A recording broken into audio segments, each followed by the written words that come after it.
Hello, this is a general update video. So, this is where I'm at. The rear end situation is done. It's been done for a while, right? All done. I still need to buy. Hub City Performance has a new rendition of their trailing arms that allow for usage of the sway bar. So, I need to buy those. I'm going to sell these. I might run it like this first. I probably will, just due to funding at the moment. Anywho, driveline mounted, like you may have seen in the last video. Well, it's actually not mounted. I'm going to take it down. I'm going to clean this up. I'm going to underbody spray it, whatever you want to call it. And then I will do a final mount. The transmission, I really wanted to show y'all the rebuilding of the rear diff and the transmission, but it was kind of getting quite overwhelming, and I am, learning all this as I go as well. Like, I didn't know what opinion was before this. Not exactly. I heard it and all that. But anywho, so this I rebuilt. I made sure the backlash is proper and the preload, and would have liked to have shown you, but I didn't. Message me if you want. This is, we got new seals there, new seal on the other side. There's a new seal under here. I'm gonna mount this bad boy. It's ready. It's done. Mountable. That is going under there tonight. I'm gonna spray the body tonight for the driveline. Transmission is here. I shimmed the main shaft. I would have liked to have shown you that as well, but same thing goes. I was kind of getting overwhelmed, and I just had to get it done. And I was learning as I went. I feel pretty freaking darn confident about this transmission assembly and all that, and the shimmage. So that is good. So tonight, right now, I'm gonna mount this. I'm gonna spray that driveline weldage. I'm gonna mount the driveline from the rear end all the way to the transmission, and then I'm gonna clean up this. I'm gonna start assembling. I'm gonna put my intake manifold back on. The reason why I have it off is because I was trying to find out why this bad boy is smoking. Kind of a sad deal, but after 1,000 miles or less or something, she was smoking 1,000 miles of the fresh build. So I took this off to see if I could see oil on the backside of the valves. And seeing as I have this catch can right here, I should have there's no reason for there to be oil on the backside of the valves. No reason for oil to come in here. Okay, if I had a stock PCV system, then yes, there is oily air recirculated through the motor, right? And so there would be buildup on the back sides, but since I got this thing and no PCV valve and no routing, there's no reason for that to be there other than bad valve stem seals. I don't know why they'd be bad after such a short time, and I'm sure proper assembly. They're Ferreria valve stem seals. But I'm just gonna put that back on, and I'm gonna all-wheel drive this and smoke for a while. And my plan is to run open down pipe for a while, a little bit, because I can drive this thing open down pipe. I'll drive the stuff. Why take more time to get this done than it needs to be? I need to enjoy it. And all I'm gonna do, I think, is cut this whole thing and then rotate it, and I think that'll get me in the right direction. Also, I just bought a TIG welder. I bought an Everlast DV185. And with that, I shall make the next thing I really need to get this done is I'm going to make some fuel cells. And I'll make a whole nother video on that. Probably the next video, actually. Okay, thanks for tuning in for this short little update. Okay, bye. Happy days. Pressure is definitely different. The machine is adjusting it all the time to its liking. So you see that? This is 90%, you know, 80%, 80%. So you got a 10% difference, which is no bueno. All right, we're cleaning these injectors. These are my ID 1700 injectors, right? Yeah, with E85. Jesus helped me out, worked on his car, he's working on mine. So these, I let them sit for like 3 months with the E85. So this is the first batch of little bit drip that because I run them with the plastic plugs first, and then I'm like, yeah, I'll just do it without it, you know, just so they could be more submerged. But I didn't want the liquid to get in the clip, so. Anyway, this is what E85 does to injectors. You remember how clear this water was, right? Yeah. Want some milk? Death milk. With cereal on it. So we just tested these, and apparently, like, this machine doesn't do too well with these injectors. It doesn't. Well, you know, it's a Chinese, made in China. Yeah. I mean, it works great with like Cleaning? OEM injectors. Oh. Yeah, it's just high pressure injectors. It just does not. So it doesn't probably give a reading when we're trying to see the flow rate? Yeah, but it's still ultrasonic cleans them now. Yeah. So we got them clean. And then Luis has twin cars. We got twin cars here. They need some love. We're going to give it some love. We're going to rebuild this. But anyways, we're taking his injectors out. And we're going to clean them. And well, you can really see out of the clear.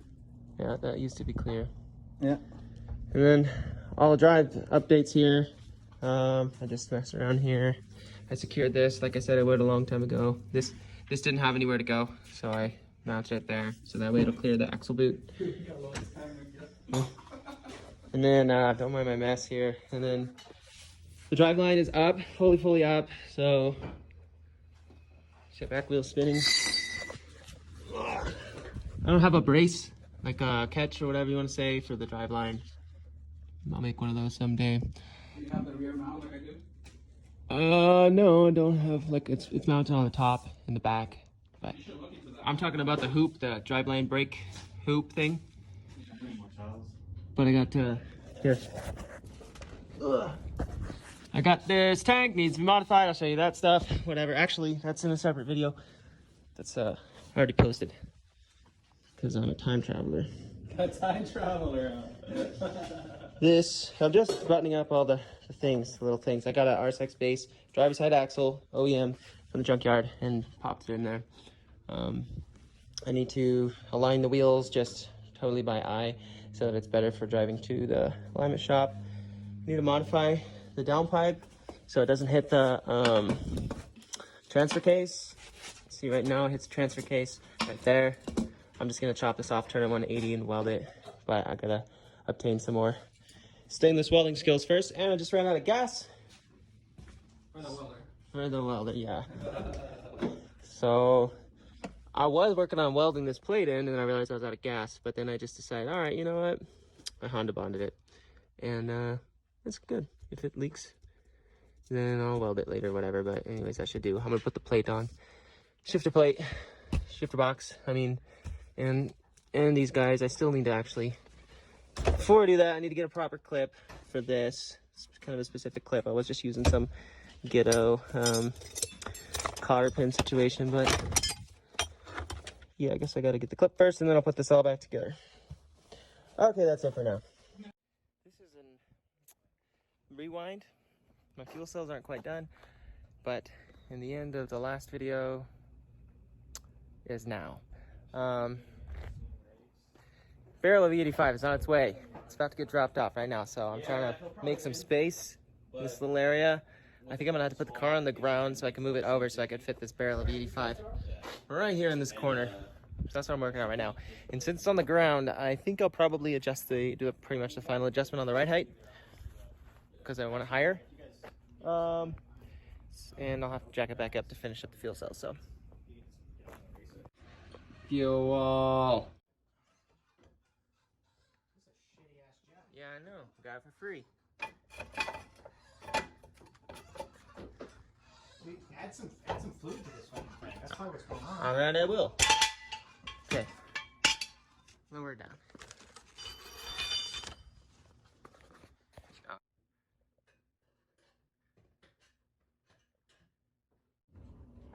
No deal.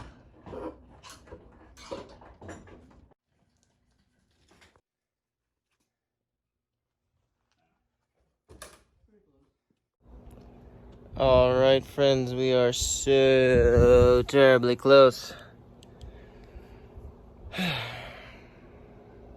My glasses are crooked. Okay, get ready. Look at it. Just look at it. All right. So, been working real hard. I guess the fuel cells are probably the biggest task of all this, and they're pretty much done, but not completely done. So there they are. I've actually got. I'm pretty happy with the clearance we got. Not too bad. Not too bad. So I mounted my rear lip that I got. OEM and stuff. I'm not sure what this is about, but we will fix it. Today I cleaned a lot because I get really messy when I start working, and then I started putting the interior back together a little bit, actually all the way. So there's just like a couple little screws that are missing that I know that you don't and stuff like that, but look at that. Look at that. I've been waiting to see this for so long. And I like this. I don't know about all that, but what do?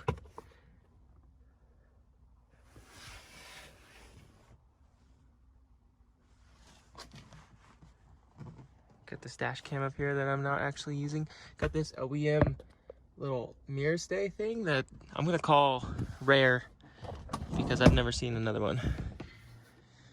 Alright, there's my back seats, all that stuff.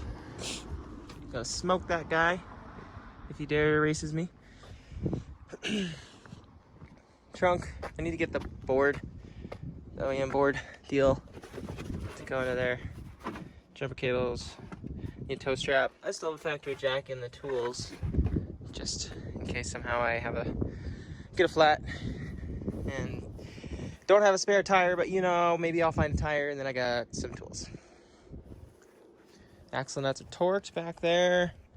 It was really weird. I just had the ass end raised up and the front was on the ground, and as I was lowering it, the back wheels were turning forward because the front wheels were moving forward due to, anyways, that was pretty unusual to see. So right now, I just have to extend the connector for the fuel pump to the right spot, and have to wire that in, then drop the tank on the driver's side, install the fuel pump, and then finish the plumbing. I'll show you that in the last video, the fuel pump, fuel cell video, because this is the next video where I'm actually not done with the fuel cells, but all right. What else? Oh, what I'm gonna do, it's really peaceful knowing that I'm like right there. I lost the connector that I need for the fuel pump, but I haven't even looked today because I just gotta find it and then put it on and start it. It's just so peaceful. I don't know. I'm like slowing down. The closer I get, the slower I'm going, because I'm just tidying up everything, making sure things are how I want. What I'm here to do right now is I'm gonna start playing with the ride height. Probably first, I'll just bring a jack and bring each corner up one by one and adjust the ride height, set it down 100 different times. Measure, and then probably after that, I'll play with the alignment by eye and maybe the string method, which I've never done. Not really too sure exactly how this is supposed to be accurate. The string method, which if you don't know, you better Google. So that's where I'm at. Ride height, driveway alignment, and then just install the fuel pump after I extend the harness and stuff. I also need to get a siphon for this barrel of fuel. I'm just gonna siphon in a smaller tank and then pour it into that one. So since I'm learning, I want you to learn. If you want to learn, it's up to you. All right, this jack stand here with this string tied to it, coming up to the front. So initially why I was like, how the heck is this supposed to work, was because, well, follow me and you'll understand, because that didn't make sense.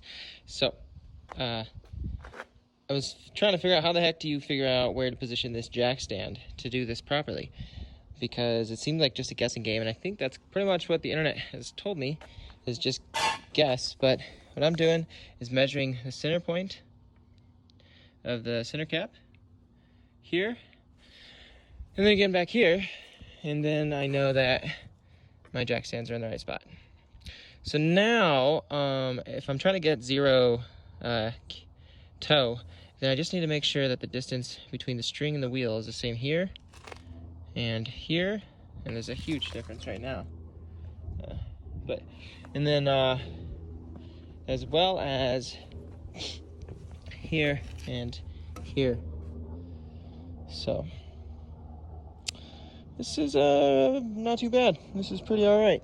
So I'm gonna get the what's it called, toe at 0 all around. Oh yes, also I have my ride height adjusted how I like. I think I wish I had a, you know, since I'm raising the height a little bit, I think it would be cool with some a little bit larger tires. These are 205 45/16. I think 205 50s would be a little bit more suiting, but this is what I got. So there's a little more gap than I'd like, but I could probably fill that with some 50s later on. I just would hope that, you know, I'll probably have the clearance I need here. My fenders are rolled from a long time ago, rolled without rust under there. Sorry. Hope I don't offend all the rest of the 95% of the Honda world. There's no rust. Okay. I'm just kidding, but fix your rust if you got rust. All right. Or just don't roll your fenders. Don't have your buddy down the road roll your fenders, because he's gonna crack your paint and your fenders are gonna rust. Then you're gonna sell your car for too cheap to your cousin. Then you're gonna buy another piece of shit Honda 4 months later. All right, so let's see. What's the deal? Oh, yeah, ride height. You know what? That side is like one smidgen higher. Because I sit over there, and when I sit over there, it dips down, right? So hopefully I don't have a passenger over here, because then this side would sit lower, but I will someday. I'm not really sure. I mean, I could make them all perfectly even, right? And then when I sit in there, it's gonna sit lower on the driver's side. I think ideally the way I'm gonna drive it 90% of the time is with just me, so the ride height will be even when I'm sitting in it. Okay, yep. What's that? That is that. All right, toe is set.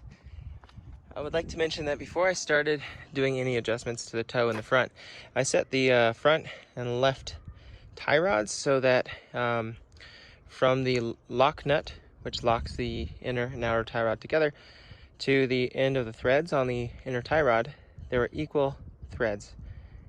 It's like I counted each thread. There's about 18, I think, on this side and that side. And that got it eyeballed straight. So in the end, I'd like to think that I have the optimal amount of threads within the outer tie rod, as in the inner tie rod is threaded into the outer tie rod with the optimal amount of threads on each side. So now that that is set straight, I'm going to take my steering wheel off and turn it to the straightwards position. And then after I go and drive, if it's slightly off, then I would need to adjust the front tires equally to the right or to the left to get that to match. So how I'm doing the camber is with this level. I've never done this before. It's just kind of pretty cool, actually. Something I should have done before, but so I'm taking a level, putting on the wheels like this. If your wheels aren't flat like so, it'd be a little different, but anyways, okay, don't mind, we're going sideways. There's that. Okay, I think ideally the toe on these Hondas in the back is like not 0. It's like negative 0.08 or something. I don't know, something like that, negative something. But so actually, according to my eyeball level gauge, you can't tell, but it is on the negative side, just barely.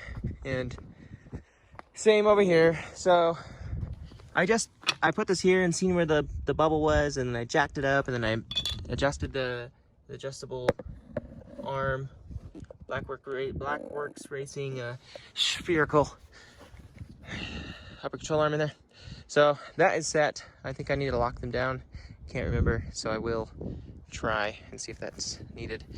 At any rate, I just thought about how maybe I should find shorter valve stems. Do they got those? They probably got those. That might look better. I need to do the front. I haven't touched the front as far as the camber.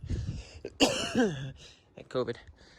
And what do you know? They both have positive camber, very slightly. And it makes sense because I just raised it and haven't messed with it since. So I'm going to adjust the camber. Well, first I'll lock the nuts back there because safety, you know, do it before you don't know. And then I'll do that. And then I will wire the fuel pump from the last video with that harness. My friend is going into town. We live out of town, if you couldn't figure by me saying. My friend is going into town to get the siphoning hose that we need to pump the fuel from this barrel and into the tank. So, all right, so here we are. Fuel cells are done. All the done. And this is my buddy Luis. We just siphoned 5 gallons of E85 out of the tank. He's doing it.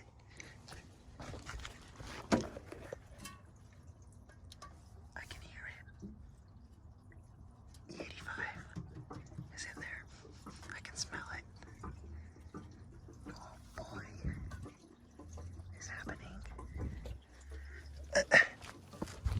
Is there a vent? No vent? It's like right there. Oh. All right, we're filling up. We're gonna start this thing in a matter of moments. Listen for the pump. I heard no pump. It's not what we want.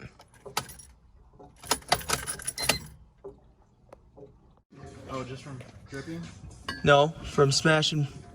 This is why the fuel pump don't work. FYI, that came out. Well, you heard it that time. Oh yeah.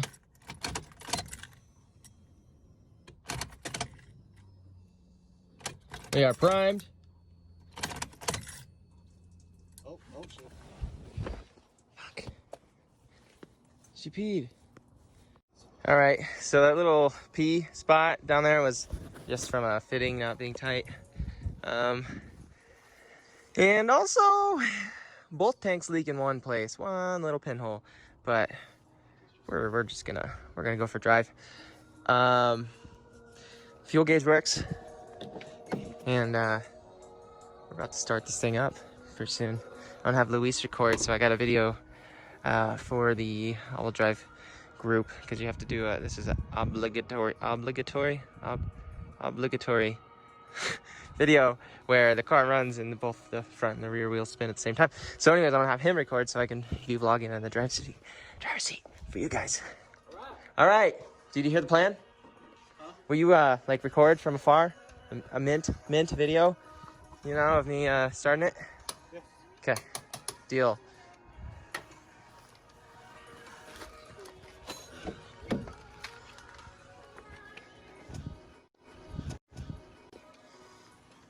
Okay, here we go. Oh, are you kidding me? Not enough battery. What a freaking letdown.